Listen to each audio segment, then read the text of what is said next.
You know those things that annoy you about yourself? Some habit, trait, or belief that you picked up somewhere in your past that you wish you didn't. Maybe you struggle with those money conversations, or you start sweating like crazy when you have to speak in front of people. But some of those internalized beliefs can be much more than just annoying, and can sometimes seriously get in the way of your success and your happiness. You know the ones I'm talking about. Deep-seated insecurities and anxieties that eat away at your confidence and your self-worth. Wouldn't it be great if you could just magic wand them away? What could you achieve? Who could you be if you could rewire those traits, those thought patterns and emotional responses that add such friction to your day-to-day life? Dr. Rod Irwin is here to tell us that we can, not with a magic wand, but with a system. He has learned through personal experience that it is possible to rewrite those stories and rewire your brain. When I read those two facts, the light bulb went on and two things sort of crashed into my consciousness. And the first was, if that's the case, maybe I can wire my brain for greater calmness and courage and confidence. I'm Hubert Timstra, and you are listening to The Vet Vault, where we love to unpack the messy human bits of vet life to see if we can figure out ways to make it just a little bit less messy. And in this episode, you'll hear from Dr. Rod Irwin, whose story starts with him as a practice owner drowning in debt and at the end of his tether. The clinic was empty. I was alone. And I just screamed. It was just this gut, visceral reaction to where I was. And it echoed out and nothing happened. And I screamed again and nothing happened. The story takes a 15-year detour into neuroscience and positive psychology. And in this conversation, Dr. Rod shares some of the things that he's learned in that time and have applied to his own life to rewire his brain and rewrite his story. Together, we explore the science of neuroplasticity that allows you to rewire your neural circuits and to break unhelpful beliefs that get in the way of your true potential. It's a good story. You want to hear it, because what you learn might help you with your own story. Let's get into it with Dr. Rod Irwin. You talk a lot about the reason we need to rewire our brains, or many of us do, is because of fears and negative beliefs. Do you remember what were the fears and negative beliefs that you think were holding you back, that was responsible for that happening? I think we're unconscious of the influences throughout our life a lot of the time, and a lot of our personalities are driven by our lifetime experiences as an infant, a child, an adolescent, and if you're an older adult, as a younger adult too. And so we get unconsciously wired in our beliefs and our emotions and our thinking, and they influence us. And when I look back with the wisdom of hindsight, I can see that I had very low self-esteem, and that was schoolyard stuff. I was mercilessly bullied and lacked confidence, and that went back to my parenting, because I had a driving perfectionist parent that pushed me into being perfect, and I couldn't be perfect, and it created this lack of confidence and fear of failure. And that fear of failure, lack of confidence and low self-esteem was like having, software programs loaded into my brain, preloaded. I think we all come with our own stories, positive and negative, and they shape the people we've become and how we respond to situations.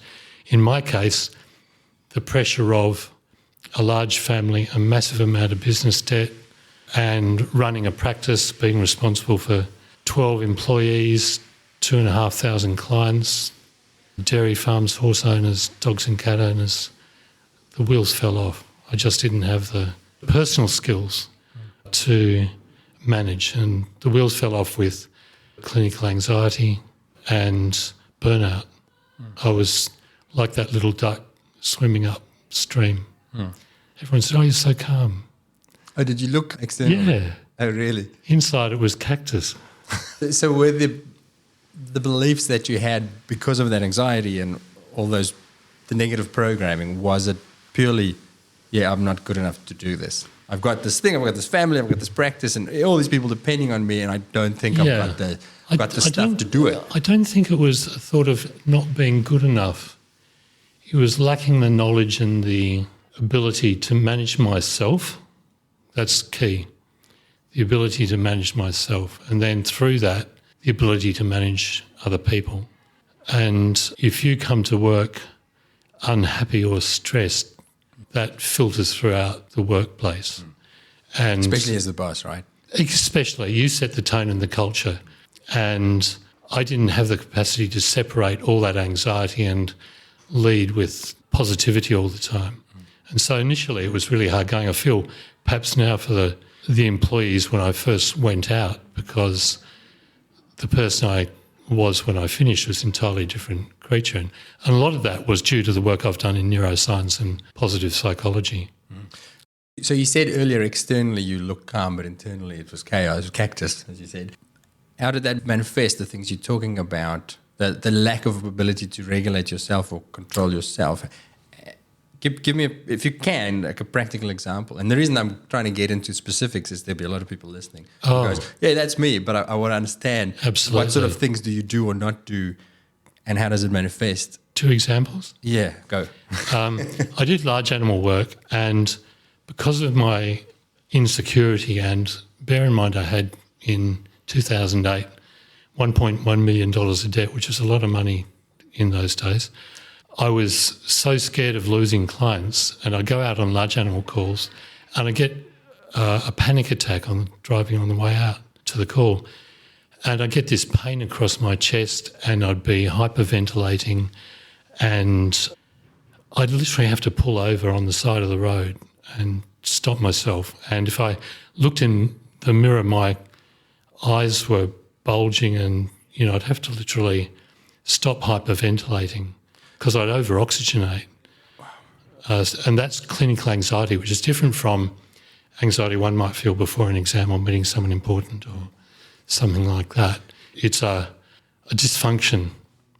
The second example I can think of was being burnt out. And it was only from I worked so hard trying to please everyone and having inherited the perfectionist side, and ran myself into the ground. And, you can only give so much to your family and friends and clients and colleagues. And I was in the clinic one Saturday afternoon doing case reports, and I just had enough. And for some reason, the clinic was empty. I was alone. And I just screamed. It was just this gut, visceral reaction to where I was. And it echoed out and nothing happened. And I screamed again and nothing happened. And then I screamed a third time and got up, sort of white with rage, and just paced the clinic. And eventually I kicked a door, and the mark is still there when I left the clinic. Very low down on the door, there's this little dent. And the poor dog's on drips are thinking, right, we've got a right one here. He's meant to be looking after us, and he's gone, sort of crazy. But that's, I laugh now, but at the times those episodes were acute. And I think a lot of people, you don't necessarily get like that, but there's little bits and rough edges we all have. It's interesting you say you screamed out loud. I could certainly attest, but I'm sure pretty much anyone listening will have had moments where you feel like screaming. Maybe the clinic's not empty, but you feel like it. Yeah, I was concerned the neighbours across the street would hear me. Yeah. I really went for it. Yeah. And also, no good came of it. I just knew at the end of that, I felt absolutely drained, and then I had to continue to function and could you? Yeah, because when we hear about burnout, I had no option. Burnout's thrown around a lot as a but where you still function. I had the choice, debt and family and a clinic to run, and I just had to get on with it, and so I did. And around that time, I read this book, that was life changing. The light bulb moment, light went on, and wow. Quick interruption here to tell you what we've been up to at the Vet Vault. The other day, a colleague asked me how the Vet Vault Clinical was going in terms of membership size. We chatted a bit, and then he says, yeah, it's hard because podcasts are so competitive these days. And I was like, yeah, I know, which is exactly why our clinical content has moved way beyond just podcasts. The podcast is the starting point, but show me one other vet podcast that comes with comprehensive show notes for every episode, summaries for when you're too busy to listen, and its very AI search assistance. I've just spent all of December rebuilding the Key to the Vet Vault, our AI assistant that has access to all 600 plus episode show notes to help you get lightning fast answers to your clinical questions, using everything that we've ever discussed on the clinical podcasts as a resource. So when I ask it, can you tell me what Dr. Houlihan's favorite treatments are for managing skin barrier dysfunction in atopic dogs? It lists them instantly and beautiful, with a reference to which show notes they are. I did literally this just last week. And what's really cool is that I could then take that answer and ask AI to put it in an email to my client, which is exactly what I did. As I said, we have a 2.0 version out now with a better brain and more knowledge, so it's smarter than ever, and it's available at no extra cost to our subscribers, along with our other AI tools. Okay, back to Dr. Rod. So, you get the book, you were on holiday at the time, right? I was, well read. My wife and I decided that we needed a break because you can't keep on going like that. My wife is English and I have relatives in the UK, so we went to England and we were settling down in the cottage overlooking this beautiful English countryside, so remote from where I was. And my son had given me this book, which I dug out from the suitcase and started to read. And it was a business management book. And look, it was okay, but it was a business management book, but the first 27 pages were about the way our brains work. And it taught me two lessons. The first lesson was that our brains constantly change. And although we're not aware of it, they're in a huge state of flux throughout your life. And secondly, there are tactics and strategies we can do to change that change, to both wire it and rewire it. And I'll explain that difference. And when I read those two facts, that our brains change and we can influence that change, the light bulb went on and two things sort of crashed into my consciousness. And the first was, if that's the case, maybe I can wire my brain for greater calmness and courage and confidence to overcome the lack of confidence and low self-esteem and fears. And maybe I can go from being cactus as a veterinary practice owner and vet to being a fully functional one. Maybe I can train my brain. And it started the rest of my time since then, 15, 20 years since then, has been going down that pathway. So I mentioned wiring and rewiring. I think we get a lot of, rewiring your brain, and people think, there must be something wrong with it. Well, for most of us, there's not a lot wrong with it. And I phrase wiring as when we create new wiring that we hadn't imagined before, or we transform our strengths into much better versions. Super strengths, if you like. Okay. Sounds a bit flash, but super strengths. Rewiring is when we have dysfunctionalities like low self-esteem or lack of confidence or any other problem with our mental well-being and health. Then we can rewire it into a far more functional situation and even turn it into a strength. Most people would have an aversion to being rewired because, there's something wrong with me that I need fixing. No, not really. We just need to optimise our performance a bit. I want to circle back to your story very quickly because I'm fascinated by the fact that you read the book and acted. Because if I acted on every book or podcast that I read or listened to and life advice, if I actually did the stuff that I learned, I'd be amazing. But usually I don't. I read it and go, that's interesting, and then life carries on as before. Why do you think you acted? I've asked myself that question. I think pain. Well, there's more to it, of course, than that. I didn't want to take medication, and I'd been offered medication, and I knew it had side effects. Every medication has a side effect, and I wanted to do it scientifically and without medication. And I wanted to experience life to the full, not have it dulled over by medication or whatever. Okay. I'm curious, I mentioned the fact that you're on holiday. And I wonder if that's relevant, the fact that you were in a different headspace. Because I often people, and this is from my personal experience, you get so stuck in that rut. And you're like, I'm not happy with this, but you're so in the rut that you can't see what else is out there. And in the moment you get a bit of headspace, light bulbs start going off. Totally. Yeah, okay. Yeah. we were staying with my brother-in-law and sister-in-law, and there was nothing to do for a morning. We were going to go out somewhere, grab the book. And I read these 27 pages, and because I'm obviously a vet, I understood the science intuitively. And I can remember still looking out the window going, holy, that is true, and that is true, then my whole life has been built on assumptions, and we needn't be on a path predetermined by our circumstances and others. We can take control of our path and write our own story and not live by the scripts that we've been given and people assume of us. We can write our own script. And those are powerful thoughts. Yeah. Is there more to because we have a scientific audience listening to this mostly, is there more to the neuroscience that's worth discussing at this point beyond knowing that the brain is not fixed? It's massive. In short, after I read the book, it gave me what I call the first 3 keys to wiring your brain.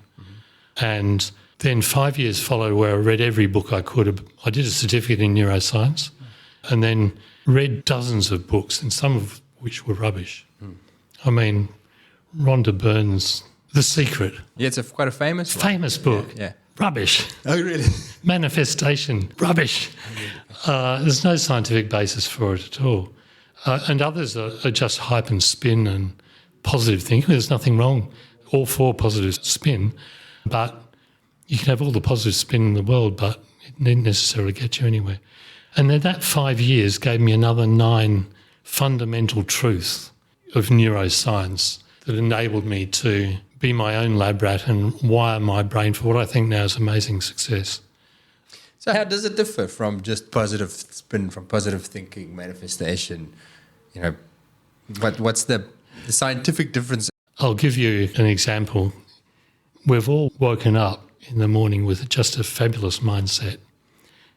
I can do anything, and something's switched on and you hit the ground running, and beautiful refreshing shower and great breakfast. Just as you step out the door, your cat poops on your shoe. Then you get to work and 2 of your colleagues are having an argument in the corridor. You've got your best client raging down the phone, wanting to speak to you because the treatment's failed, or interest rates have gone up, or you name it. How much will this positive spin help? Because, it's very easy to cycle back down. By the end of the day, you're stuffed. You're tired, worn out, and there's positive spins, a distant memory. One of the keys is focusing on positive. Because if you focus on positive, the neural circuits that hold those thoughts actually strengthen with time and get bigger. But we have to do other things as well to make them permanent. So you asked, is it just about positive spin and so on? An example I can use, one of the keys is emotions, either positive or negative, wire the brain strongly and enduringly. And it's profound because if you want to make a good impression on someone, all you have to do is use good emotions. If you want to create a negative one, the flip side, if something happens to you that's positive and it really creates an emotional feeling, you're going to remember that. And likewise negative, if you've been bullied by a boss, say, that stays with you for your life because of the negative emotions. So you have a little circuit in there that says, warning, someone like this that does this, pay attention, this is survival. Yeah. And that's just one aspect of it. So if you know that emotions are important and wire your brain strongly and for a long while, that helps to wire your brain for great outcomes. Is that why we are so prone to, in clinical practice, because we get fixated on all the negative interactions, often the bad client, the rude client, is that because you have 9 neutral clients? But fine, they're great. They're not, they didn't tell you that you're amazing and bring you a box of chocolates or something, but they didn't complain. They just did what they're supposed to. And then you get the one that does something negative, and that wires that pathway to say, clients are bad. Remember, be careful. I think we have a negative bias generally, and I think that comes way back when we were evolving on the grassland, that we were learned to run fast from lions before we ate, slept and had sex. Survival first, and the dangers are more important than the other bits. So I think we fear more strongly for good reason. But the problem is, for us living in the world that we do, and this happened to me, the fears become so dominant that they interfere with our ability to function properly. And that's where the problems come in, when your fears or anxieties stop you from functioning fully as a human. So what do we do about it? Is it possible to get a couple of highlights? I'm curious about the first 3 things that you learned from that book. Mm-hmm. First 3 of the 12. Yep. Because what I want people to take away from this is 1 or 2 things that sparks that action that you had on your holiday to go, okay, I need to learn more about this. I want to change it. Sure. The first one is that focusing on negative wires our brain more strongly to make the neural circuits that support that negative thinking bigger, more enduring, and more dominating. So ultimately, we have a baggage of our past that haunts us a bit and can affect our future performance. And the way that we let go of the baggage of our past is to let the past be and not focus on it. And as we let the past be and focus on 2 things, the present, really important to focus on the present, and an ideal future, the brain cell circuits that support the negative aspects of our past shrink, become less controlling, and ideally a benign memory. It reminds me of when I talk to anaesthetists about pain and pain control and stuff as a clinical practitioner. That's what happens with pain. That's that wind-up pain principle. As soon as that pain gets stimulated, Yep. it just gets easier for that message to travel. So as soon as you switch that pathway off beforehand with good analgesia, that doesn't happen. And again, the more it uses that pain pathway, the easier it becomes. Yeah. So it's the same thing with emotions as well. Yes, it is. Thinking and beliefs. So the less we focus on negative thinking, emotion and beliefs, the less dominating they will be. And we do that by focusing on the present and the future. And ultimately, the traumas of our past can become a benign memory. Now, we don't forget them because our emotions have imprinted them on our brain, but they no longer cause dysfunctionality or grief or trauma or whatever. So the question is how, because a lot of this stuff's really interesting and I go, oh, that's cool, I should do that. But how do you, if you say focus on the present, Yeah. I'm going to walk out of here and 2 minutes later, I'm not going to focus on the present. I'm going to worry about my interview later and think, oh, did I stuff up that question of the rod? How long have we got? Getting back to the first key, to drop your baggage, focus on the present and ideal future, the practical aspects of that are that we can leave the scripts of our past behind. So obviously people have traumatic pasts and some of those influence our progression forward in our ability to succeed and function. But we're not controlled by those. We need not be controlled by those. And that immediately, think of the number of people with post-traumatic stress syndrome who are controlled by their past. I'm not saying that this necessarily would, clearly it doesn't, I'm not holding it up as a cure, but it would help if we can teach these people to live in the present and an ideal future, and the past may fade. Is that, never looked into it, but I've heard a lot about CBT, cognitive behavior therapy and that sort of stuff. Yes. Does that tie in with that? Totally. Yeah, okay, so that's that sort of stuff. In some ways, I teach cognitive behavioural therapy. You talked about letting go of the past and focusing on the now and the future. So stop dwelling on the bullying that happened to you when you were a kid or the thing that happened in your 8s or the way your parents treated you, which sounds great, but sometimes easier said than done. I think most people who have some sort of a negative story, if they're aware of how that's impacting them, would love to let it go.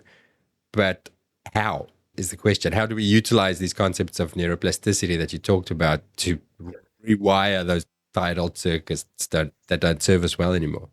How do we put it into practice, day-to-day living? Mm-hmm. So in summary, the negative brain cell networks of our lives that we acquire during our life become even stronger if we focus on the problem. That's the science. More neurons, stronger connections between the neurons, more enduring connections. So we end up with hardwired brain cell networks that can dominate our lives and interfere with the future. And why I put this first is that we want to move on from the baggage, to drop the baggage of our lives before we really kick off on the positives as well.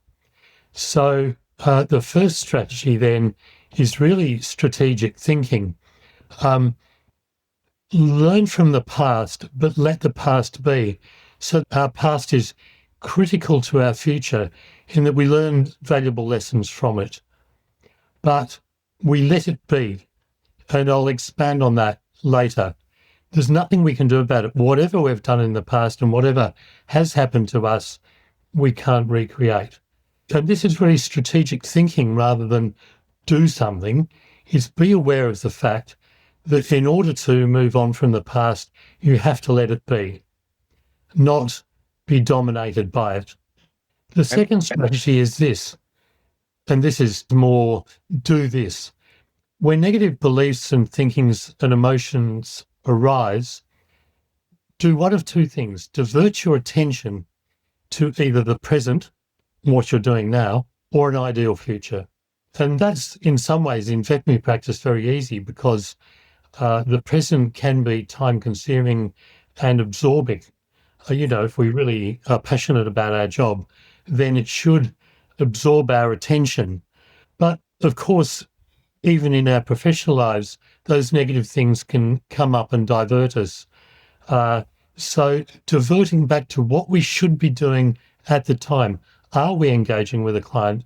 Are we doing surgery? Are we interacting with a veterinary nurse or whatever? Or thinking about an ideal future. What's the ideal for this surgery? What's the ideal for this case? What's the ideal outcome in handling an interaction between a member of the team or not? And that also plays out in our professional lives exactly the same way at home.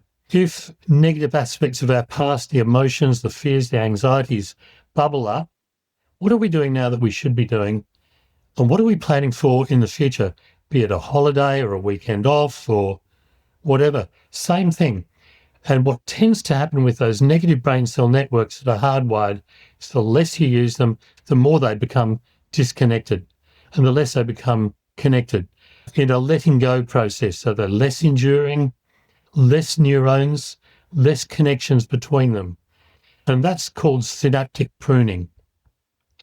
And then thirdly, by focusing on the present and an ideal future, and this is again strategic thinking rather than go and do something, realize that this liberates you from the scripts of your past.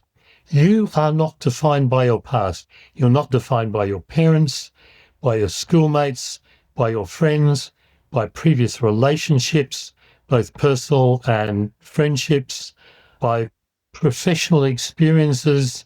None of those things necessarily define you from what should be a magnificent future. And if we're able to let go of the past, but learn the lessons from it and focus on the future and the present, then it makes things a lot easier and a lot happier. Still the how, because the problem is the well-worn path is there. And if I'm in that situation and there's a lot of emotion, and let's say it's a work situation, maybe it's a conflict situation, or I'm feeling anxious about doing something, and then my brain runs down that, you get hijacked. Even though I know I shouldn't, how to initially stop using the easy negative, oh, I'm such a loser, I'm too stupid to whatever, that thinking. Does it start with recognition?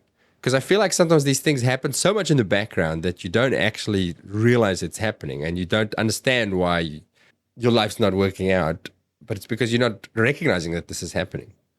Really good question. And I'll answer it in two ways. Firstly, self-awareness is a key skill if you go down this pathway of wiring your brain for success. That recognizing the emotions and thinking patterns and beliefs that don't serve you well is really important.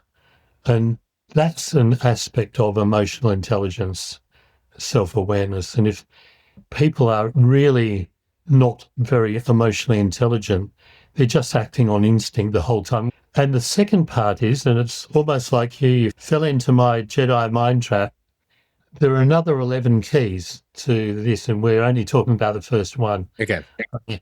And the other 11 keys all interact with each other in a wonderful way that creates this very tight network of a way of thinking. And you'll see that in the next two that we talk about today. Okay.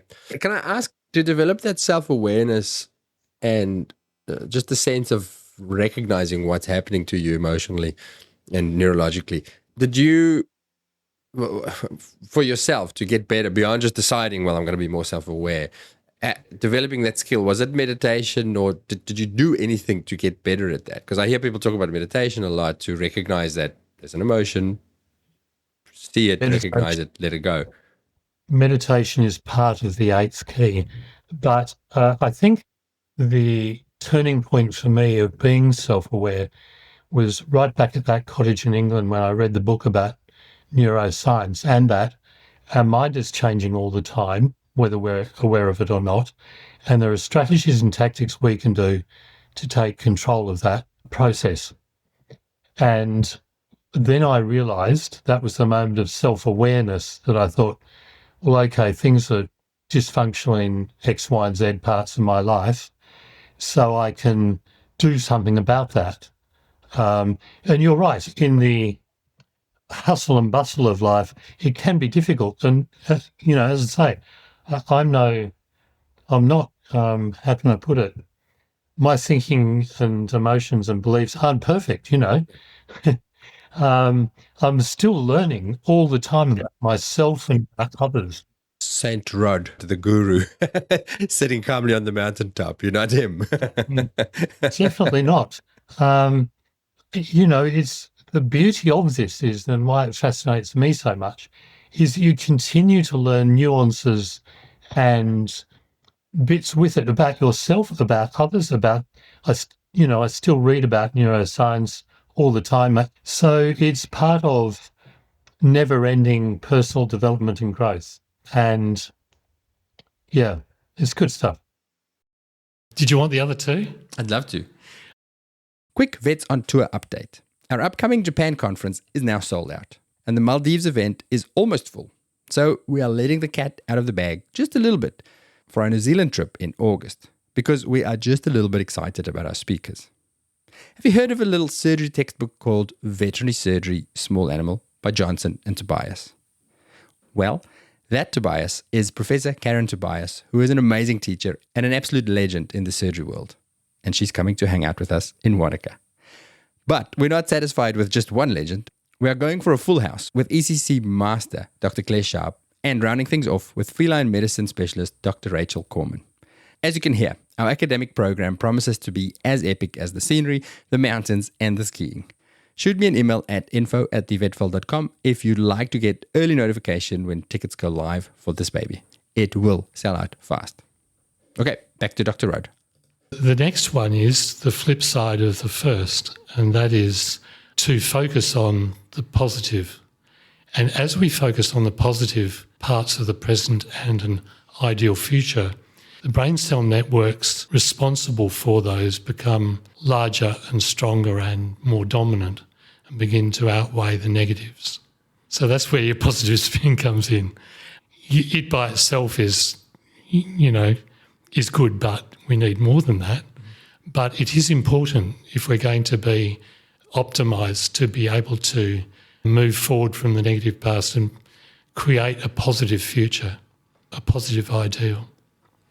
There's a meme out there that I've come across, and it sounds a bit woo-woo almost, but I think it's sold to you online as an ancient American story about each of us have within us two wolves, a good and an evil. The one you feed is the one that wins. And this sounds a bit like that, almost neurologically, to say, well, inside you there's negative, there's positive, and the one that you feed is going to be the one that starts dominating. I think that's a very good example of that. The more we focus on the positive and the less we focus on the negative, our brains change, and the areas responsible for those positive or negative things get physically larger in our brain, depending on the path we choose. And they show that with, I've heard studies like that, and it's through MRI scans and stuff, Yes. right? They show it physically gets bigger. Yeah. Yeah, it's like weightlifting. Give you 3 or 4 examples of that. There's a fascinating example of London taxi drivers that they had 2 groups. These were prospective taxi drivers. They put the whole mob through fMRI machines, and then they sat their exams as taxi drivers. The ones that passed went on to be taxi drivers in London. The ones that failed went on to do other vocations. And then a year later, they whipped them through the functional MRI again, and the taxi drivers, the professional taxi drivers, had physically larger hippocampuses than the ones that weren't. And the hippocampus is a region of the brain responsible for geolocation. It does a mapping in our brain. And so they had grown that part of the brain physically to memorise the streets of London, whereas the other guys have done other things. It would have been an interesting study to scan everybody's brains before Google Maps came online, and now I reckon they all shriveled away. Yeah. Slightly smaller hippocampi. Yeah. And that's the case for everything. Our negative memories that can disable us will shrink with time if we don't focus on them, and the positive outcomes and ideal futures can grow with time, and we can wire our brains for success. Okay. It's a little bit like, how do you stay healthy? Well, eat less, exercise more. But then I see a chocolate biscuit and I want to eat it. How do we get better at focusing on the positive? It's easy to, I'll wake up and go, okay, today is going to be a good day. And then I go into the lounge and my kids can't find their shoes, and I go to work and there's an aggressive roadie in my third console, and suddenly I'm like, everything sucks. How do you shift that mindset, that responsive negative mindset? So the first strategy is that to turn your weaknesses into strengths. Say, you mentioned, what's the right word for when you're feeling stress like that? Is it impatience or frustration, or what? When you're feeling like that, how would you put it into words? Frustration. Frustration pushing into generalized rage, depending on the intensity of the day. Thank you for sharing that. Okay, so what we do is we turn our weaknesses, such as frustration, into strengths by focusing on the flip side of that. So what's the flip side of frustration is patience. What's the flip side of anger would be peace or love, either self-love or love for others. And in that moment of self-awareness, we catch ourselves being fearful or frustrated or angry, and think, well, okay, what's the exact opposite of that? And so we develop positive beliefs and emotions and thinking that underpin positive brain cell networks and weaken the flip side, the negative ones. So it's actively, again, when you're in these situations that trigger an action or an emotion that you don't like, so it's actively stopping and going, okay, well, how would I have acted if I was not angry but filled with love? Or yes, we'll get to that, but before that step, every emotion and every belief has a flip side. Identify what you're feeling at the time. Am I frustrated? What's the flip side of that? Patience. What's the flip side of hate? Love. What's the flip side of sadness? Joy. What's the flip side of anxiety? Calmness. The big 3 I had: anxiety, calmness, low self-esteem, confidence, fear of failure, courage. So when you label your say, you just described your morning as being frustration, that the flip side of that, I think, is patience. And that's all we need to learn from this strategy, is to put a name on it. What's the flip side of that? Because they're going to go into how you anchor that in your mind until it becomes a new hue, as it were. I like that. It's getting into the habit of doing that. There's that famous saying that between the stimulus and response, there is a space. And take that space, because the dog poo is going to be in the lounge and the shoes are going to be missing, or it's always the one shoe that's missing, not both. That's going to happen. And then there's a response, and just pausing and choosing the response, or at least recognizing the response and saying, well, what would the opposite response look like? It's a practice. And that gap between the stimulus and response could be synonymous with self-awareness. It also can be in reflection. You know, you lose your temper. Well, why was I like that? I was tired. Why was I tired? Because I really put into the gym yesterday and I'm buggered.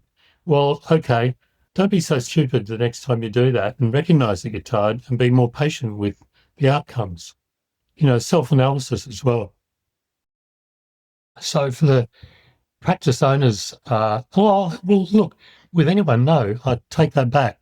For all those working in veterinary practice, to create a positive workplace culture, we know how important that is. We have to have an ongoing focus on positivity, particularly the leaders, because the leaders drive the culture.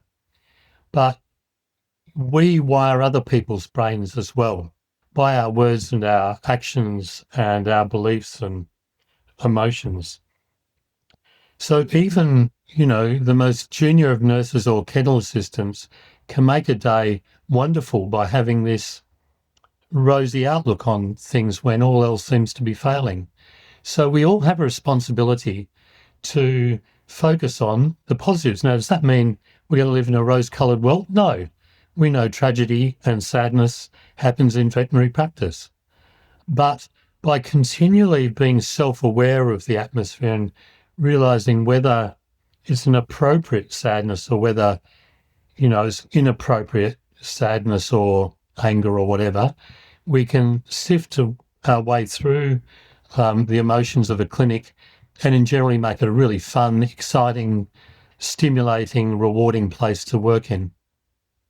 I've seen that firsthand so many times. I think I've said it on the podcast previously, but I sat at work once and saw that happen, saw that mood change for the worse. And I got this metaphor in my head of the vibe, the atmosphere, the emotional tone of a workplace is like a tin of white paint, and it takes one drop of black paint to discolor the whole thing. You could make it yellow or beautiful or pink, and it's one or two drops of black paint and it goes gray, and it's just flat. And it's so easy to be that.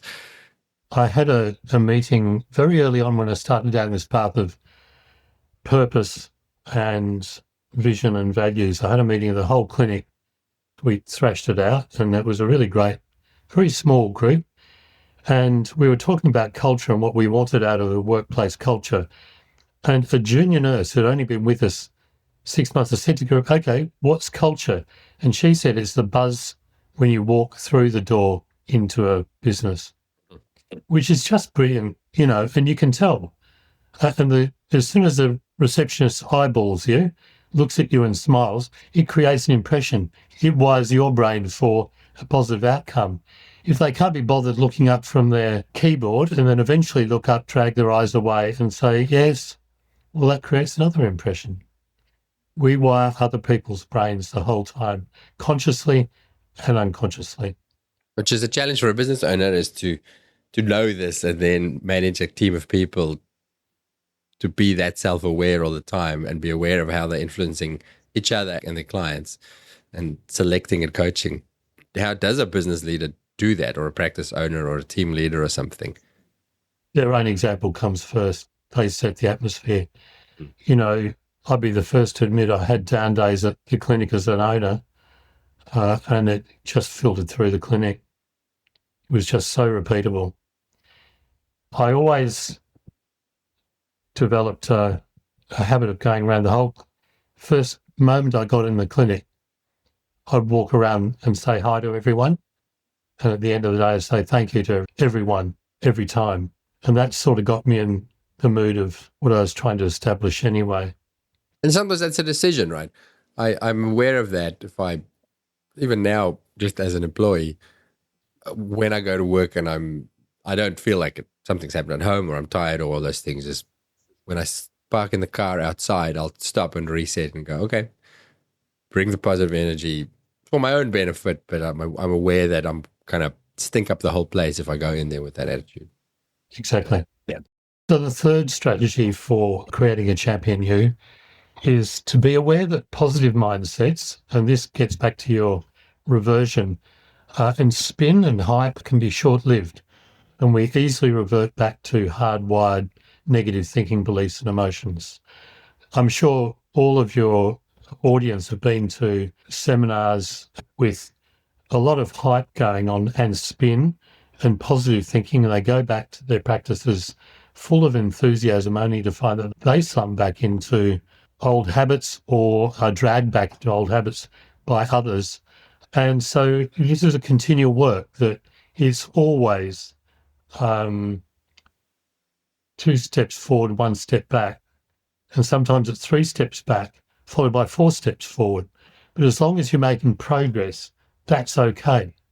We're not expecting to be Saint Hugh or Saint Rod. It's just a continual evolving process of improvement in being this person that I call the champion you, that we work at continually learning and improving ourselves so we better enjoy our lives and others can enjoy ourselves as well too.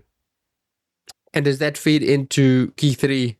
Number 3, create an ideal future. How do we do that? Einstein said, logic gets you from A to B. Our imagination can get you anywhere. And it's with our imagination that we create an ideal future for ourselves and of ourselves.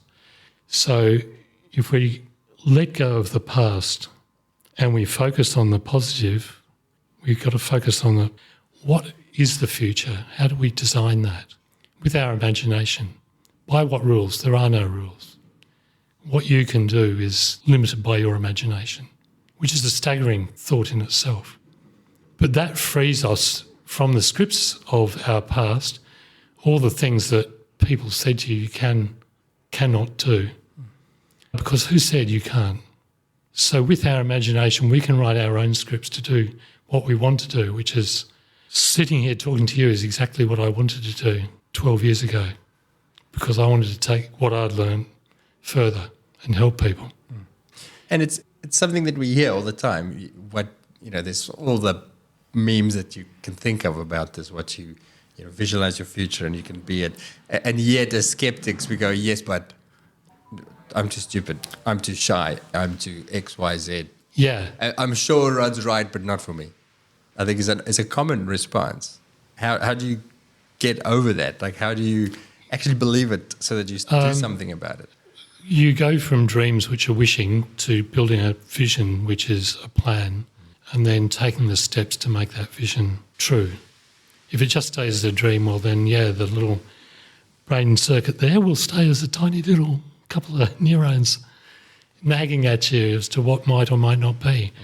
Yeah. The more we can build up that, and I use the word avatar, of the person we want to be, so I use a person example, how would I sound feeling calm? How would I look feeling calm? How would I feel feeling calmer than that anxious person I described? Using my imagination to create an avatar of the person I wanted to be. So we use our imagination, and here we are wiring our brain for something new, creating a person that we would desire to be it a better father or mother or veterinarian or interviewer or an interviewee or team leader or anything. Team I'm leader trying to or, think of practical examples. Yeah, I've got to give a talk this afternoon. And I woke up this morning sweating about it, so believe me. Yeah, and it's interesting because for me, that's my example of how this stuff does work. Because and people laugh when I say it, but I don't like, or I used to be petrified of public speaking. Me too. Like most of us, right? Yeah. And I remember the first time because of the podcast, that people said, will you come speak to the students, or will you do this or do that? And I actually said it to my wife yesterday before coming to this. The first couple of things I did when I had to be on stage was dread for a week before. And before I left home yesterday, I said to her, it's weird, I'm excited, I'm not really nervous. 5 minutes before you go on stage, of course, there's butterflies and there's stuff that happens, but that dread disappears. And I feel it is that. It's rewiring to go, I'm going to go up on stage and I don't nail it. I don't die. No, even if I don't nail it, but it's I don't die. Nobody throws rotten tomatoes at my face. No. Yeah, absolutely true. Yeah. And I'm trying to think of practical examples for vets Like, what could we visualize? Is it, Sure, you know, give you one. Doing surgery. You know, you're doing spays and castrations all the time for your small animal, but there'll be an important surgery and you'll be sweating on it.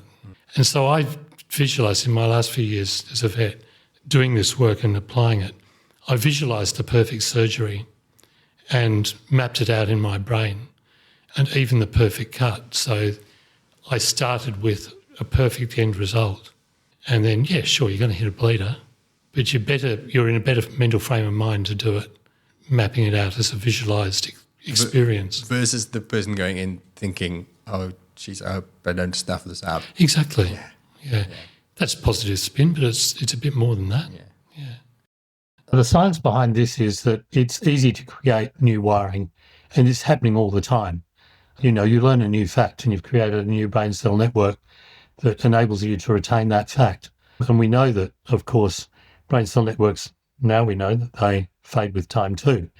But this is critical in the establishment of what we've been talking about previously. So how do we create new brain cell network? We do it with our imagination. And then that leads on from that. How do we create this champion you? What do I look like? You know, how do I know I'm on the right path? And so the first strategy in this, using our imagination, is create an avatar in your mind's eye of the person you want to be, and living the life you want to live. And in some ways, this also touches on personal and professional vision, where we want to go to. And you need personal space and time to do this. It's a process of reflection. You know, who do I want to be as a vet or a professional? Who do I want to be as a person and as a son or daughter, father, husband, partner, friend? And what do I want to do with my life as well? So unless you create that vision, you're spinning around in tight circles because you don't have anything to aim for. And the avatar gives you an aiming point. It takes, okay, we're going to create this champion you. How do we do that? With our imagination. How do we do that? To create an idea in our mind's eye, in our imagination, of the person we want to be. So in your case, from what you described this morning, you want to be a more patient and not revert to anger when things are really the shit's hitting the fan. Now, it's not going to mean that you're going to be the perfect Saint Hugh, but more patient and less angry. That's the avatar in your mind's eye. And use all your senses to make your avatar as real as possible. In the moment, how do we look to ourselves? How do we look to others in those moments of anger? Or sometimes you look pretty bloody stupid to others. How do you feel? What does the patient Hugh feel like? Or what does the courageous Rod Irwin feel like? What sort of sensations come back to us when those emotions flood our consciousness? How do we sound to ourselves and how do we sound to others? So this is in visualizing the avatar, the person who I'd like to be. I like that strategy. I'm pretty sure it was in Atomic Habits, the book Atomic Habits, on how do we develop the habits to do the things we want to do reliably and repeatedly. And one of the things is exactly what you said. Instead of saying, I'm going to run 3 times a week, me, Hubert, and Mr. Current, now I'm going to start running 3 times a week because I want to get fitter, which can be hard to, when it comes to the day you're supposed to run, then you got to decide, well, do I rather want to watch a bit of TV or go for my run? And he says it's exactly that. It's deciding, I am a runner. I'm a person who runs. So that when it comes to those decisions of which way do I go, you go, I'm the sort of person who decides to go for a run instead of watching TV. It is that avatar, not Hubert's going to go for a run. It's like, I'm the sort of person who doesn't do X or repeatedly does this. And you start believing that that's the sort of person I am. And then these decisions and exactly as you say, neural pathways become ingrained in who you are. I find that it definitely does help. Just that shift of, no, I'm not that sort of person. Yes, and we can add to that by thinking also into the future, how will I feel once I've gone for the run? I'll feel more relaxed and job well done and a little bit fitter, but also developing this avatar of how will it feel when I've been running for 6 months or a year? How will I look to myself and to others? Same for the gym, strength, flexibility, endurance, all those good things. I'm the sort of person who is not afraid of difficult conversations. That's the biggest one for us, I think. With a client about money, or about my boss about something, or a team member who's not performing, it's very easy to chicken out of those things. But when you go, actually, I've decided I'm the sort of person who does that, I better go do it. It does help. It really does help. Huge. I had this fear of conflict that interfered with the clinic and the way it ran. I saw myself as proactively solving conflict. Yeah. And the reward that would come from that. And being a conflict solver was part of the avatar. And then lastly, with the third, this is how it works. Your avatar guides your future actions towards an amazing future, to the ideal that we've just designed. In our moment of self-reflection, we've designed that. So the avatar guides you, and in guiding you, it will be laying down new neurons, new connections, more enduring connections that anchor you to the ideal avatar that you've created. So it's the more you have that ideal future and the avatar of where you want to be, the easier it is for you to model to be the person that you want to be. It guides your actions, and your actions govern how you get there. If you don't have that ideal future, you're spinning in tight little circles, getting nowhere, and wondering why life is blancmange. I really like that. That makes it all very practical. I'm quite curious. So you're at this conference talking to teams, right? Yes. Because a lot of this sounds like inside individual work. I'm going to fix my issues. How does it translate to teams? Like, I'm curious, your team, when you were making this shift for yourself, if I had to interview one of them who was there in Rod pre and Rod post, what would they say to me? How is Rod different? And how did it affect the rest of the team? Like, how do we turn this into a team thing? Sure. Well, the teams are all individuals, and the only way we can do it is one person at a time. That sounds trite. Obviously, the leader influences all those people, but each one of those people is a person in their own right with their own behaviours and beliefs and attitudes and emotions. So the leaders have a very important role, but you still have to bring other people to create an environment for change. So, yeah, one person at a time. One of the big challenges I hear from team leaders and practice owners in that is they have a lot of passion and they want to bring positive stuff, so stuff like this, to the team, but they often complain about a lack of engagement, of saying, well, I'm shouting from the mountaintop and nobody's listening. How did you make this positive change throughout your team, and how do you roll it out in other teams? It's a really great question. I think that we go into our jobs full of enthusiasm, and it just isn't enough to carry us. And what does the vet, when we were training, what does that stand for improving the health and well-being of animals? What is your purpose and meaning? And you really have to, this was the hardest question I had to solve. What is the meaning and the purpose of what I do? What sustains me and my team? And that's was quite a hard question to answer. It's the mission. What's our mission on Earth or in this team? What are we here for? It's not just to heal animals, so that's part of it, but it's also to help others, and so it's quite complex. What was that yours? I'm curious. When you sat with this question, what came out for you? What was your mission?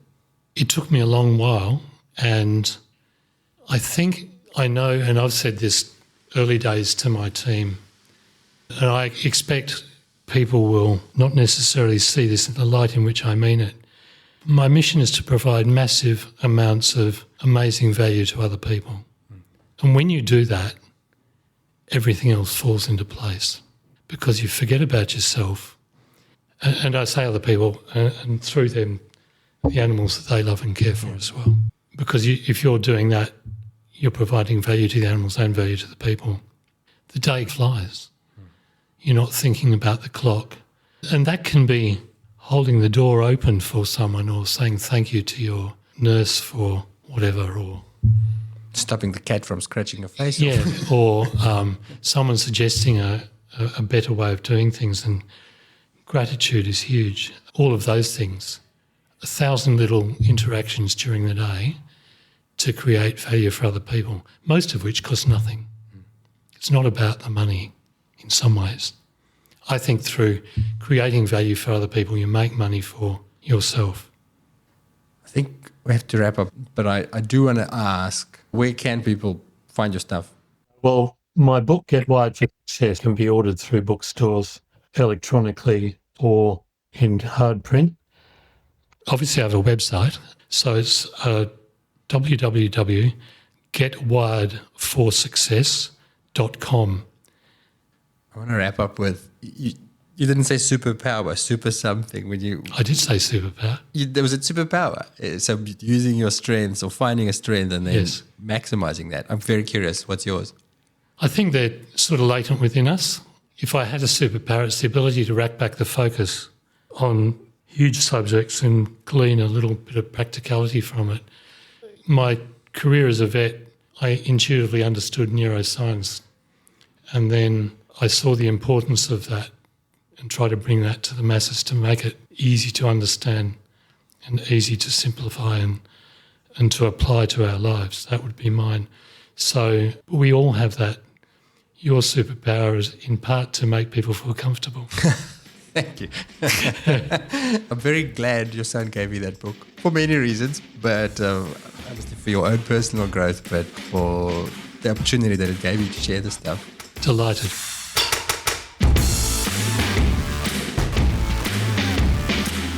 Before you disappear, I wanted to tell you about my weekly newsletter. I speak to so many interesting people and learn so many new things while making the clinical podcasts. So I thought I'd create a little summary each week of the stuff that's